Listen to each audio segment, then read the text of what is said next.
Shayna, Michael, thank you so much for the time. It is wonderful to chat with you. The film is such a joy. Oh, Oh, thank you. that's so sweet. Thank you. I mean it. I was like, it's both hilarious and heartwarming in moments at the same time. It's really well done. Um, I'm just now, I know that there's a web series as well that came first, or at least that's what I understand. So is that sort of how it went? The web series was well, and then we decided to create a film. It's the same thing. It's So the same thing. the film is we created a web series. The truth is like a story is a story. It's this one story we created originally to be 7 parts, but it's like a story beginning, middle, and end, and then basically we edited it together to make a feature film. So And basically, each of the chapters in the feature film is going to be released on Highball as a separate episode. So we have these kind of two edits of the same story, one as a feature and one as a 7-part web series. yeah, Oh, so it's actually the same content as yeah, well. no, Yeah. no, Oh, But okay. with slightly different transitions. yeah. Right. Of Yeah. course. Well, I would love to know where the story, the origin of the story, and to hear where it came from.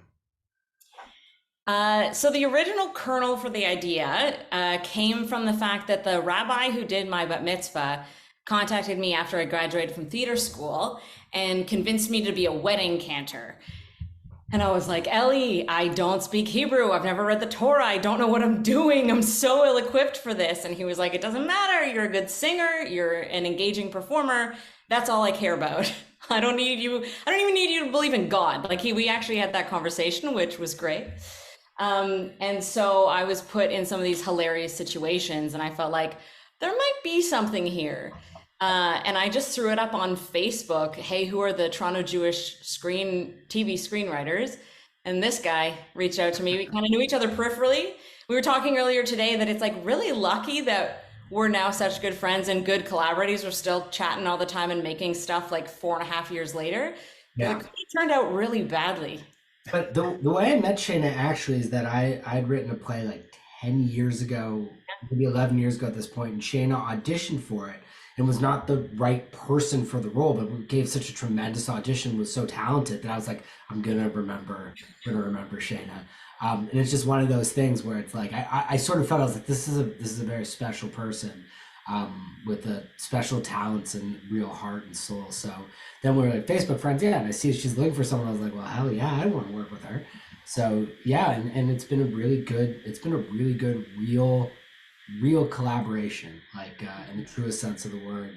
Um, that I feel like we created this thing really together, really like both out of our own souls and our own spirits, and bringing out the best of each other and pushing each other. So that's been pretty remarkable. Y- You know, it shows up on screen because it's just the series just or the film, I should say, sort of unravels so naturally. Yeah, they're the same thing. um, I would love to talk to you both about the music, which is amazing in this film. It's just so wonderful. Shayna, your voice is truly is wonderful. Thank you. Um, it it's such a unique mix because, like you said, like you said about being a wedding cantor, like your character is invited to be a cantor at synagogue, and she's like, I don't know any songs, Mm. and breaks out into "Be Our Guest" at one point. It's like I was wondering. First of all, I was wondering, like, were there any issues using that song? First of all, before we get any more into it, but I was wondering about that. Um, Serious parody. Parody. There's a specific way you can use it as a non-offensive parody.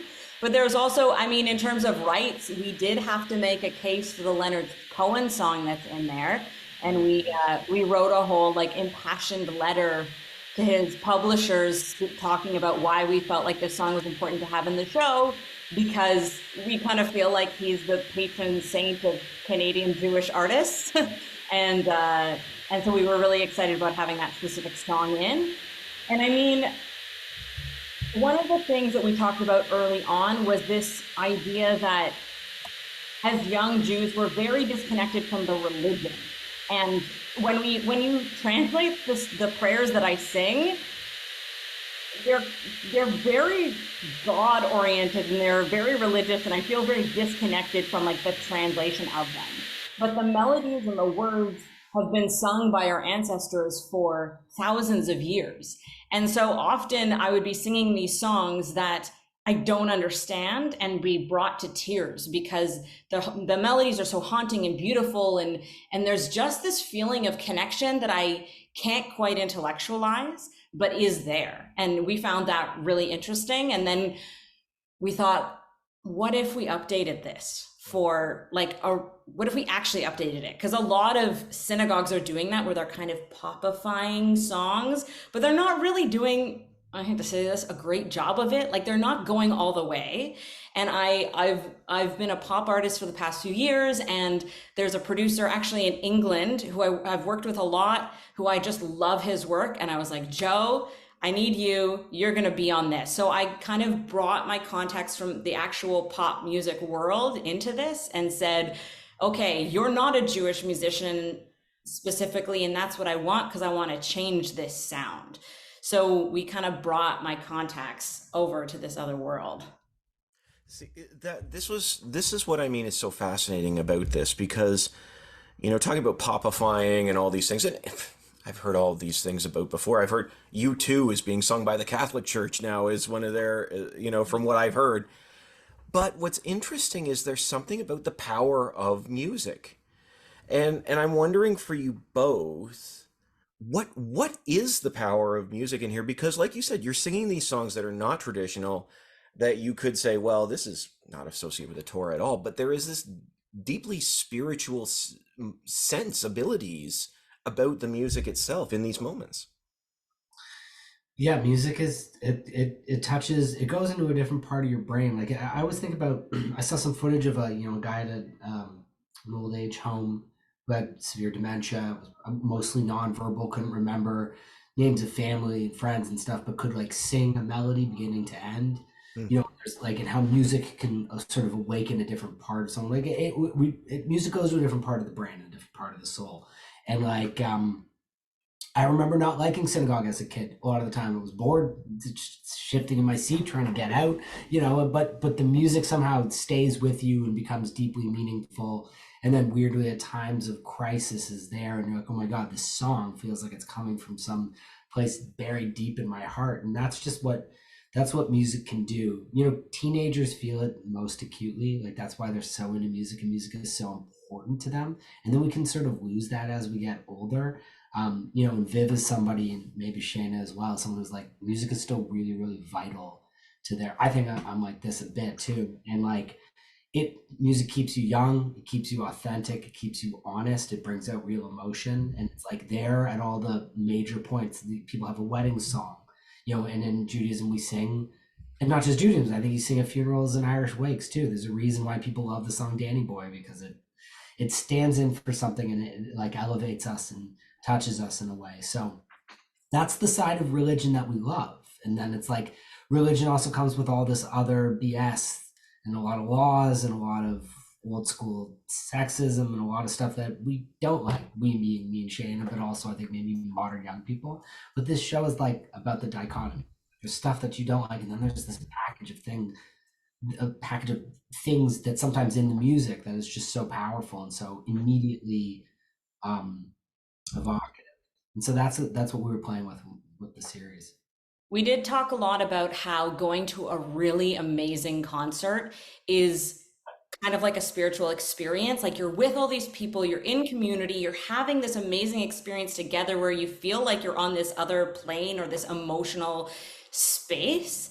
And we were like, that's more spiritual than a lot of our actual like religious spiritual centers. What if we brought that to synagogue? And that's what this kind of revolution is all around that Viv is starting, where she's kind of throwing out the mold and ripping things apart and doing things that are a little like not kosher, but is actually getting back to the center of what that soulful experience actually is, and we were making it, Michael said this the other day, we were making it in the pandemic when it was literally illegal for people to be in a room and sing together. And I know we were missing it so deeply. Everyone was missing live music so deeply. So it kind of made us feel the need for that, or our community's need for that, even more than when the idea first came to us.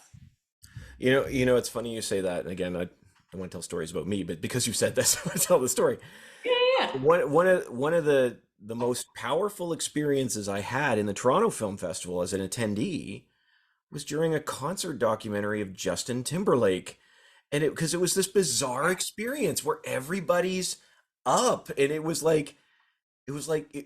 church in this bizarre way. So everything you're saying there, I understand, because there is something about music that unlocks a piece of us, and this really comes across within the film. Like I said, it doesn't matter what you're singing. When you sing something, you can see it in your character as well. You sort of come alive in that space. Yeah, and that's what we tried to do visually. The director's a really close collaborator of mine, Daniel M. Rosenberg. He directed a bunch of music videos that we create together, and he comes from a music video world. He understands how to visualize music and how to make those emotions appear on screen. So that's sort of like kind of the conceit of the film, that when she sings, it turns into this music video space where, all the wild tricks of music videos, but also just like, how can we make that emotion feel like it feels to be in a concert, how it feels to listen to music, and how it feels to sing music too. And yeah, I think that's made the film pretty unique. Like when we describe it to people, we're like, yeah, it's a Jewish electropop music video musical. It's not a musical, but it's like a musical. It's like a musical in disguise, and like, because it's sort of its own genre, I think, a little bit. Like it doesn't have too much in common with too many other things. So which in and of itself we're really proud of, because like, at the very least, do something unique, right? Yeah, absolutely. Well, and one of the things I thought was interesting about this film too is that it honors the faith tradition, but also your character's journey, and this sort of like walking. I'm not a part of the church, but it sort of honors the synagogue at the same time and those traditions. I was wondering for you both, like, what did you want to walk that line? I feel like walking that line is kind of the definition of what it is to be a young contemporary Jew. Because, like, when I had that conversation with my rabbi where he asked me, "Do you believe in God?" And I was like, I feel kind of trapped right now. And he's a great rabbi because he actually didn't care. He cared about community and my engagement with that. But it's this weird thing where Judaism is a culture and a religion and an ethnicity, and there's not very many I don't know. We might be the only community where it's kind of that gray or complex or multifaceted, where you use the same word for many different things. And I think that's always kind of been a part of my life, where I'm very connected to this religion, and yet I'm not religious. And yet I don't believe in a lot of the laws, but there's a weird part of me that still feels at home in that space. And going to synagogue has always felt different than going to church for me. Like, I don't really have Christian friends who go to church without being religious, whereas there are a lot of Jews who go to synagogue for high holidays, for bar bat mitzvahs, who don't believe in like a word of religion, but it's so linked to the culture that you're kind of allowed to say the prayers without really believing in them. It's more about the community, family aspect for a lot of people.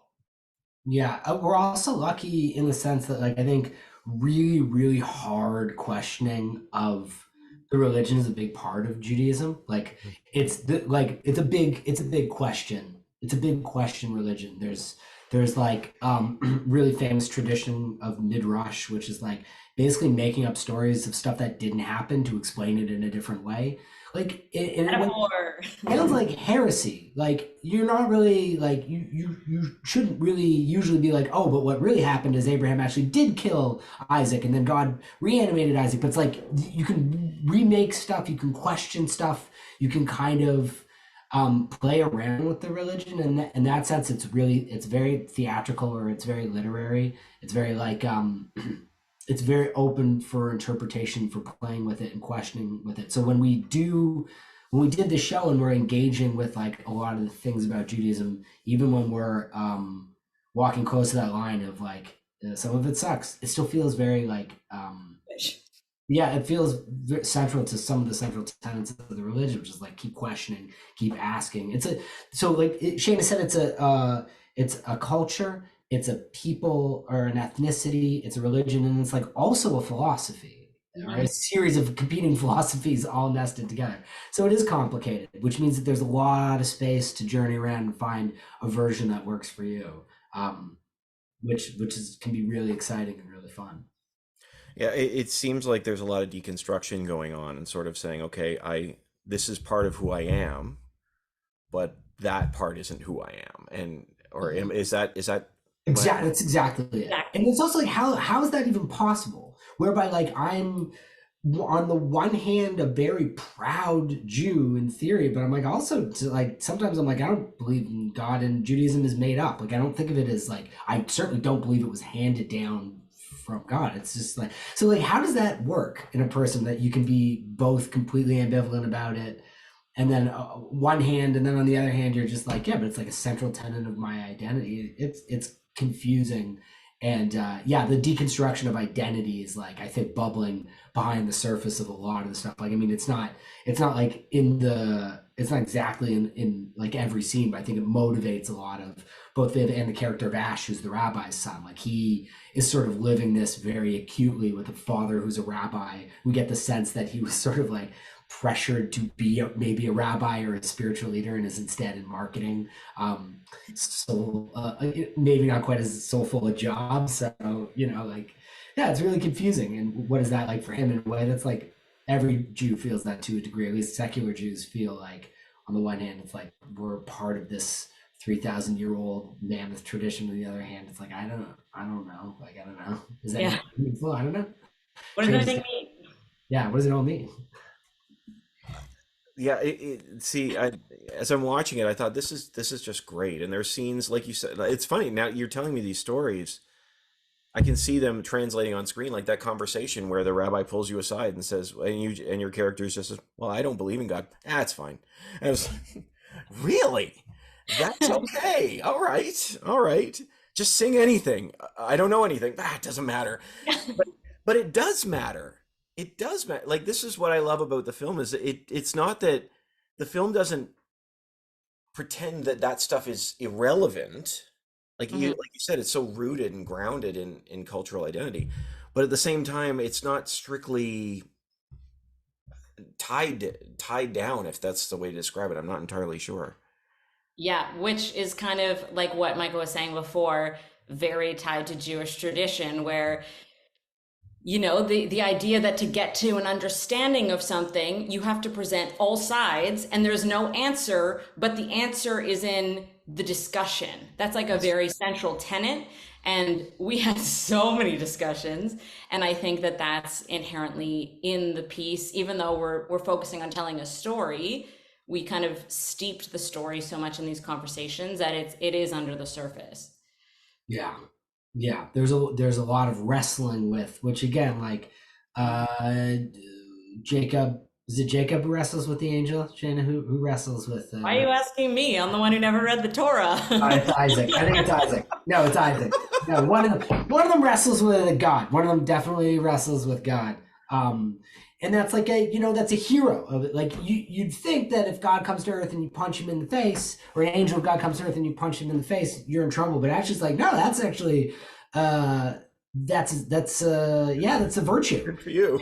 in the religion. So yeah, there's a lot of wrestling going on there, and I think that's that's part of it. Also, like the music part of it is like, and music is universal, and Mhm. Jews don't own music. There's beautiful, like we talked a lot about how gospel music is so soulful and so incredible. And it can be about Jesus, but there's something about in the music itself that we're contacting something beyond the way we can interpret religion, something a little bit bigger, more eternal, more universal. So that I think that like features in like that's a way out of wrestling and a way out of identity. Like, but we have this one thing, music, and it does connect the characters. It connects all the characters in our film. When I think about it, it's like some of the most important moments. in the final moment, also not to remember, but is shared over music. Yeah, absolutely. And you know what, as you say that, it makes me think too, and a lot bigger than language. I think because I've had experiences where someone's played a song that I know, but it's in another language, and you still participate, you Oh, still sing along, you understand what's going on, even if you don't know the exact word that's being said. There's some sort of invitation to participate in it, which is so incredible. my 5-year-old kid adores "Sabotage" by the Beastie Boys. We listen to it in the car over and over. He can't understand or process a single word. They're going too fast. A lot of it's over his head, but he gets the song, and really, he's getting the song. He gets it perfectly. He thinks it's called like "sabotage." Like he doesn't know what the word means, but he's invested because there's something, you're right. There's something like super verbal and beyond language that can really like unite. He's feeling the energy of that song. He's feeling the Beastie Boys singing to him, and yeah, I mean that's what the music in our show does. And that's what great music can do when it's honest and sincere, and it's like it's done with a certain degree of selflessness. And yeah, music's really powerful. Yep. Well, I mean, absolutely, and the film is such a joy. Just from you both, we're running out of time. I was just wondering, this is great. I'm just chatting Yeah. now. This is wonderful. Um, what I was wondering, what you both hope audiences take away from the film. I mean, at the simplest level, I hope that they feel something. I Mm. hope that they laugh, and I hope that they feel. I think that that is the simplest and biggest and best thing that we can do as artists is make our audience feel something. Um, yeah. And I hope that they, I mean, whenever you tell a story that's specifically about one community, I hope that the community can see themselves accurately represented, and I hope that other people from other communities also see themselves in this story, because we're all quite similar. We just have different packagings, So I hope that it humanizes these people that we've put up there. Yeah, I hope people mail us checks. That's I mean, yes, please. someone is so moved. They thought it was so funny and so good. They're just like, we're gonna send money to them, and then They failing must that, not have made enough. also the shared humanity thing too. That's so checks first, then shared humanity number two. Yeah, both of Eh, those. I'm not gonna lie. I wanted to know what happened next. Yeah, well, Your job then. yeah, yeah. I mean, we've got ideas. We'll just say we've got some more adventures in our minds for where Viv goes next, but we'll keep those secret for the time being. But yeah. Then maybe we dangle that, and that's where the checks come from. Honestly, the film is so wonderful. Shayna and Michael, thank you so much for your time. I really appreciate it. I wish you the Oh, thank best. you. Thank you so much. This has been so fun. Yeah, it's really fun. Thank you. Thank you. Thank you. Have a great day. Don't worry, like you never stopped.